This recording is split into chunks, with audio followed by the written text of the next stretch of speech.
TomoNews presents Star Wars. Star Wars VIII is gonna be great! And unlike anything we've ever seen.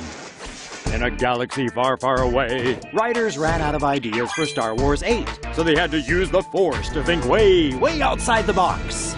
When we last left, Rey had just found Master Luke, to begin her Jedi training. Luke begins to show her the ways of the Force.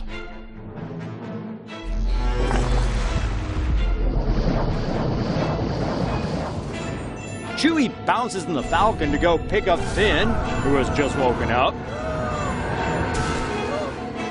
Kylo Ren meets up with Supreme Leader Snoke to catch up on the do's and don'ts of the dark side. Kylo and the First Order then run into Chewie and Finn, but the Falcon loses them in an asteroid field. Chewie and Finn stop by Cloud City, but end up getting captured by the First Order.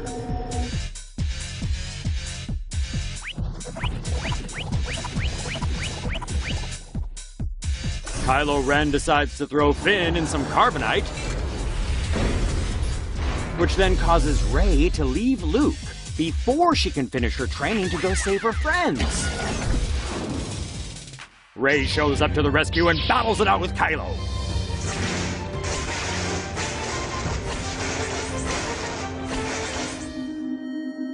Only to lose her hand and find out that Kylo is actually her father, or maybe distant cousin. And spoiler for Star Wars IX, Starkiller Base is still around, and this time it only takes one X-Wing to destroy it. Star Wars goes rogue with this one. What can we say about Rogue One? Well, the Force is finally strong with this standalone action thriller. The Star Wars prequels were a hot, stinking mess from beginning to end, despite making a buttload of dough for George Lucas and Disney.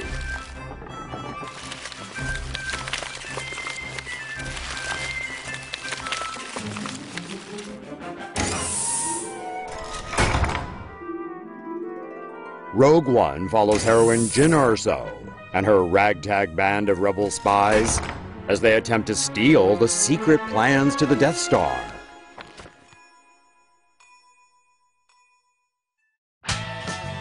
So that Luke Skywalker can put his womp rat shooting skills to the test during the New Hope. And if we're giving out grades for diversity, Rogue One definitely gets an A. We have a female leader, an Arab pilot, a black Yoda-type character, and a Hispanic captain. And as for Asian guys, we got two of them. Because you have to please the China market, right? Sorry, R2 and BB8, but the biggest star, taking the Star Wars world by storm after this latest installment, was probably droid K2SO. But don't worry, we won't be seeing him anymore. That is, unless Disney decides to pre-prequel Rogue One.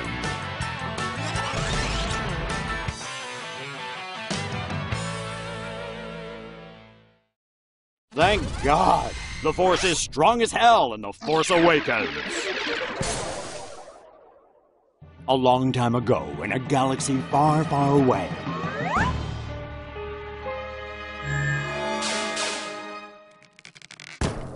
George Lucas sold out and made 3 garbage prequels to the Star Wars trilogy in the hopes of selling more Legos. Luckily, J.J. Abrams stepped in to give the fanboys something to fap about in The Force Awakens. The movie picks up 30 years after the return of the Jedi, with a new bunch of bad guys wreaking havoc across the galaxy. These baddies are known as the First Order, led by Darth Vader 2.0 Kylo Ren.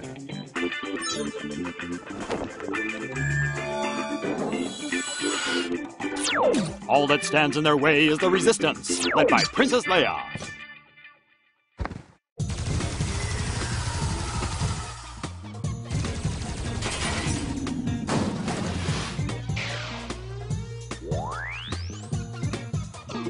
And what would Star Wars be without good old Hans, Chewie, and the Millennium Falcon? Of course, we need some droids. But don't worry, R2-D2 and C-3PO are back, joined by newbie BB8. Some new recruits get thrown into the mix as well, with Finn and Rey. Only thing is, no one can seem to find Luke.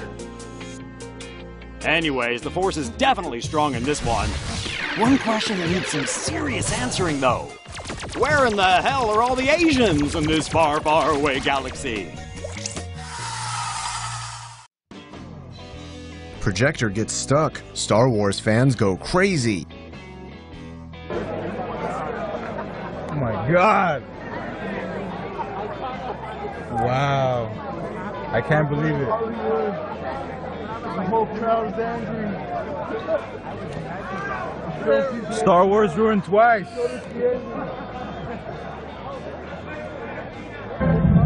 No!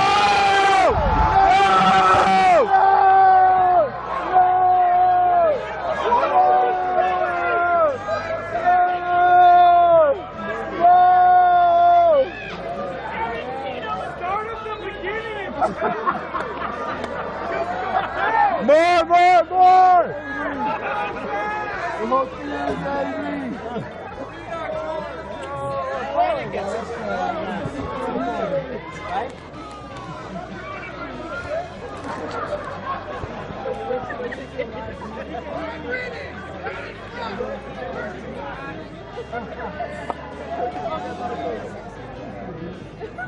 A few minutes ago.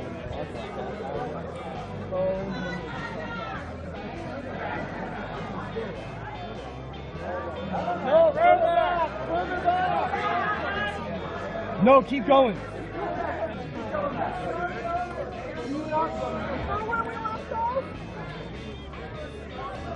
This thing will stop the movie and put it back on in the wrong spot. So now they're rewinding. That's crazy.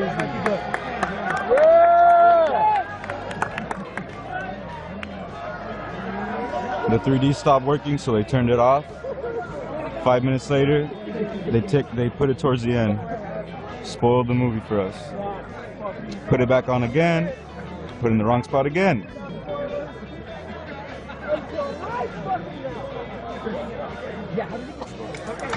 Finally.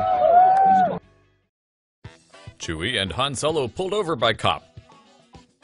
While Chewbacca and Han Solo regularly outrun Imperial spacecraft in the Millennium Falcon, on a Hummer they were no match for a police cruiser in the Texas city of Fulshear.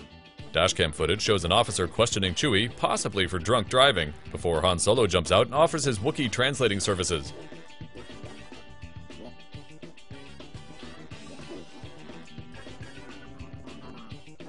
The pair told the cop they were headed to a Star Wars premiere, so naturally all these Sith Lords were in attendance.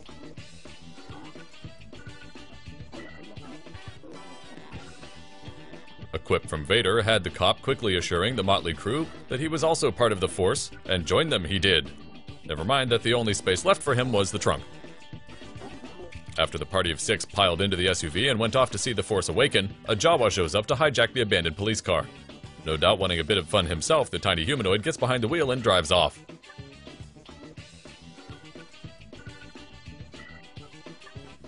The video was all a hilarious bit of fun from Fulshear Police, who pulled out all the stops in honor of the new Star Wars film. Racist Twitter trolls piggyback on Star Wars trailer hype. The dark side. If you're hearing my voice right now, you must be on the internet. And if you're on the internet, you can't miss the buzz about Monday's freshly released trailer for the 7th Star Wars movie, The Force Awakens. But a rising tide of tweets lifts all boats, even the ones full of racist idiots. The hashtag boycott Star Wars VII got a quick trending shot in the arm, and its progenitors posit that since the new Star Wars movie's protagonist is black, and the movie's director is Jewish, ipso facto the film promotes white genocide. Although a casual perusal of the hashtag on Twitter will reveal that its popularity is mostly driven by people ridiculing the idea, Genevieve Koshy, writing for Vox, traced boycott Star Wars VII back to a pack of goose-stepping troglodytes who we shall not name. By tweeting incessantly, they were able to barnacle their hashtag onto the hull of the publicity behemoth that is the new Star Wars release. So instead of feeding the trolls, let's review some of the classier responses to this bit of internet filth. Dr. Robotnik points out the uncomfortable parallels between the boycott trolls and the galaxy's least socially conscious bartender. while Diane warns the boycotters they'll be missing out on some surprise California love. And of course there were memes, and more memes. Now, if anybody still wants to talk about genocide in Star Wars, maybe you should start a petition to make December 18th Alderaan Remembrance Day, lest we ever forget the Death Star.